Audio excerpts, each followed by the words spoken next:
How's it going, guys? JP back at you once again, bringing you guys part number 2 in my entire DVD and Blu-ray collection. This is the 2015 version. Let's jump right into it. So first up, we have Amusement, which was a really cool film. I remember checking it out. I've checked it out again since the first time that I watched it, and I didn't like it as much. It's an anthology. 2 of the segments are very forgettable, but the one segment with the clown is a really interesting segment. It's based on the old urban legend of the girl who is house-sitting a house entirely decorated in clowns, and there is this one really creepy life-size clown at the end of the hallway, and it kind of goes from there. That's a really solid segment, very effective, very creepy, but the rest of the film is kind of forgettable. You can get this really cheap, so I do recommend grabbing it if you've never seen it based on that segment alone. After that, we have Anatomy, and this was a really cool one that kind of fell flat in the end. It kind of was set up like a really interesting film and then becomes like a generic standard slasher formula at the end, about a medical student who is practicing her medical skills, and it's set in Germany. It's a German film, I believe. Very interesting concept and setting and location and stuff. It just kind of fell flat with the final act of the film. Moods actually sent me this one, so shout out to Moods. It's a really interesting film, though, for the most part. Then we have another film called Angst, or it's also known as Penetration Angst. I believe it has something to do with like a killer vagina. It's actually a pretty awful film, very long and very hard to get through. I believe I did a review for this a while back. I believe it's from the UK or somewhere around there. I just really don't like this one and really don't recommend it. It's just way too slow, very forgettable, and just kind of low budget awfulness. And after that, we have an IFC Midnight, and that is Almost Human. This one I actually really did enjoy. It's kind of a throwback sci-fi horror film with decent gore, and I believe it was made really cheaply, just kind of a bunch of filmmakers who really wanted to make a film and just found a way to do it, and that kind of shows through in the film. You just get a vibe of a very passionate group of people involved in this film. Very solid, you know. If you can get this for a cheaper price, I wouldn't pay full price for it, but it's a pretty solid IFC Midnight. I definitely enjoyed this one. After that, we have a film called Apocalypse. Now, this one also goes under the title Hell, and it was only released in Walmart under the title Apocalypse. Kind of annoying. I believe they just didn't want to have hell on the cover.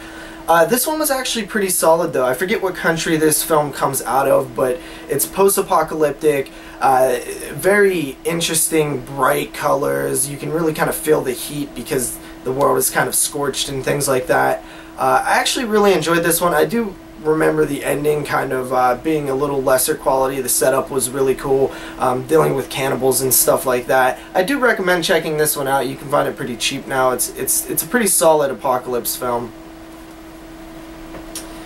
And then, of course, after that, we have April Fool's Day. I've actually still not cracked this one open. I believe this is the remake, and the only reason I haven't watched it yet is because I really want to see the original first, because it's one of the slashers that I've still not seen. I don't own it. I really need to eventually grab that.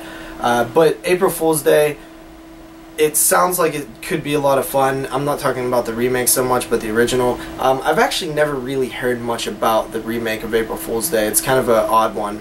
And then we have Arachnophobia, which I believe is a killer spider film. I do remember seeing this a long time ago, maybe on the Sci-Fi Channel, but I don't really remember much about it. I have it still sealed here. Grabbed it really cheap off of Go Hastings used, but it's still sealed, so I don't know if they just resealed it or what. I hear this one's kind of like a horror comedy, maybe. I can't really remember, but I'm interested to maybe do like a spider marathon or something and cover all kind of spider films. That would be pretty cool. But Arachnophobia is usually kind of a popular one that you hear get thrown around when you're talking about killer spider films. So, Arachnophobia. After that, we have Arctic Blast. This was kind of a low-budgety sci-fi channel type film. It's really not that good. I watched it. I don't really remember anything about it. It's probably pretty awful. It's been a few years since I checked it out. I do not recommend it. After that, we have another IFC Midnight. I grabbed this one at a family video a while back, and that is ATM. It's not in your standard IFC clear case, but, you know, they obviously switched the case, and even the cover's a little cut out and stuff, which is kind of annoying, but it was only like, you know, $1.50 or whatever.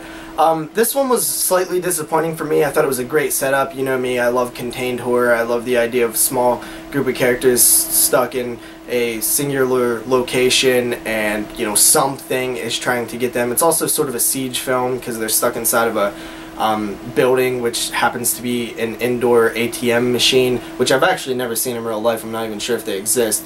Josh Peck is in this one. It was, you know, interesting setup. I liked that it was set like near Christmas, or you know, this winter setting and stuff. It seemed really cold out and things like that. A lot of plot holes in this one, just tons and tons of plot holes. Really hurt the film.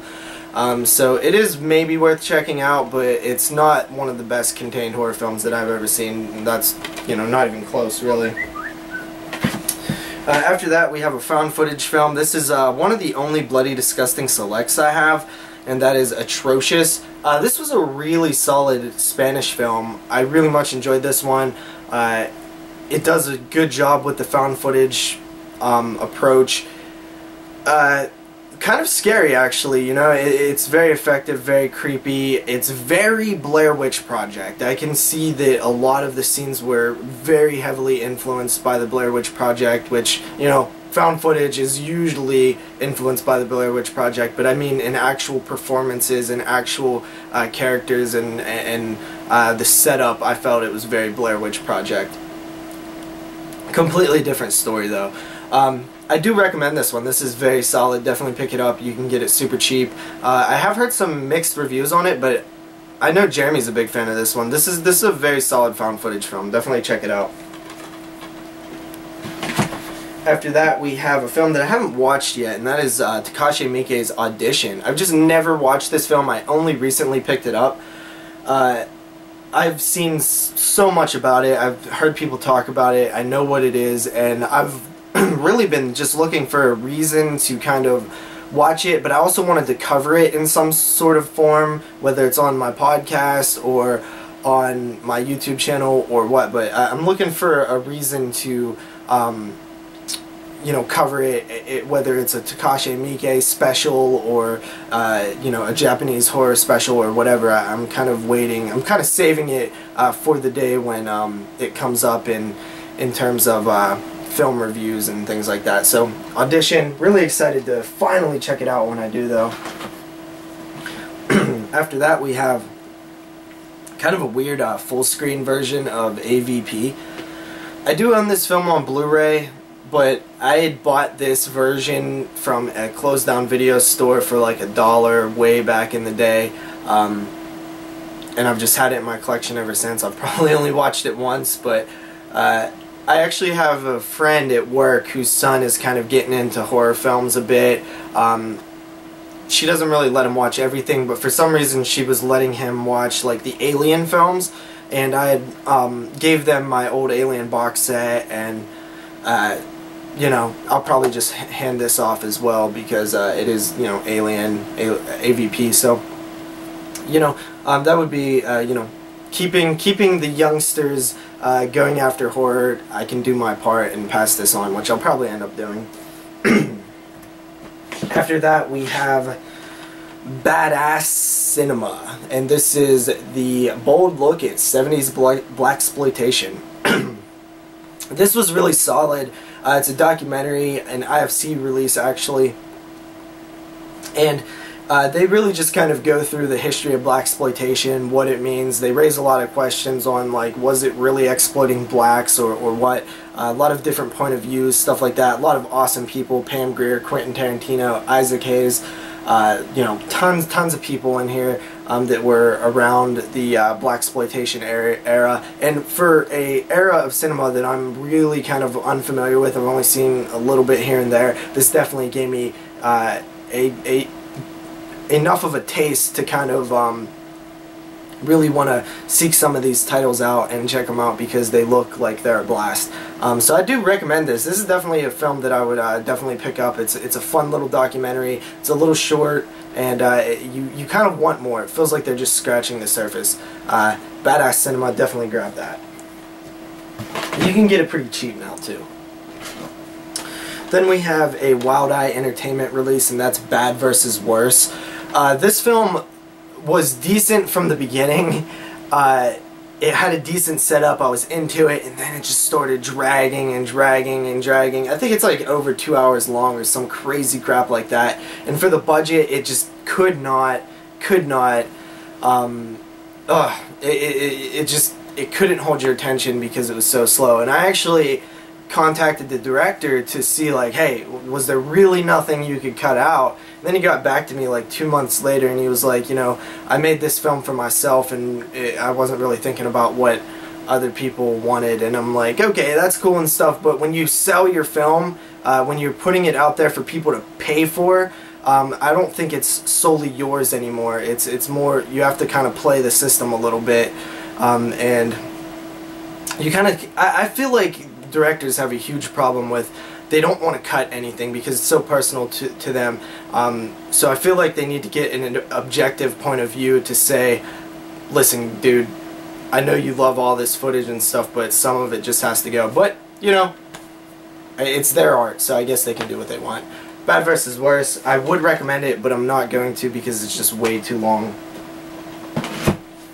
After that, we have Bag of Bones. This was a Stephen King miniseries. Actually, not too bad. I don't remember a whole lot about it, but it was. I remember kind of being sad, or there was some sad moments or whatever. It's a solid, you know, modern day Stephen King film.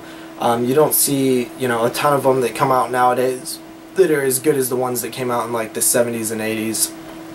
Hell, even the 90s. But Bag of Bones, I do recommend it. Check it out. It's a little long, but watch it like a miniseries. Watch one part and then watch the next part like the next day or whatever, and you should have a pretty okay time with it.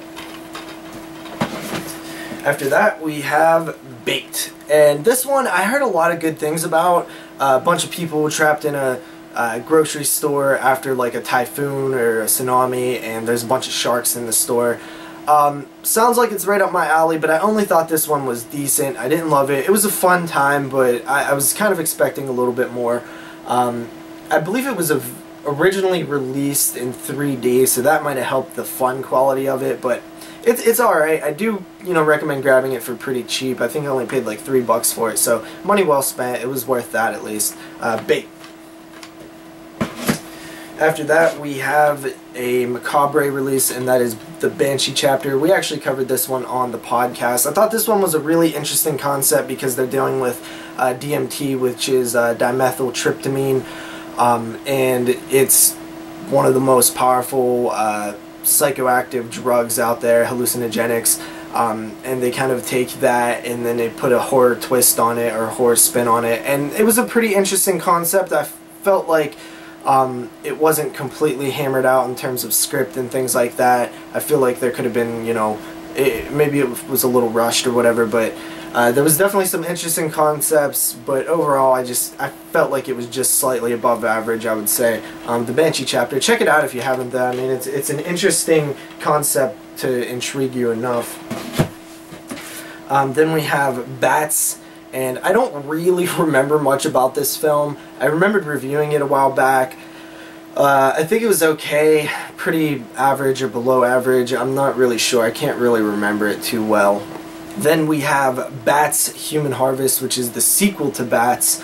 I actually don't remember this one very well either. They kind of both run really close together in my memory because I think I watched them like back to back, so I can't really remember which one's which. Probably also very average and kind of bad. I don't really remember it all. Probably not something I'm going to revisit anytime soon unless I do like a killer bat marathon or something like that. And then finally for this part, which is part 2, we have Battle Los Angeles.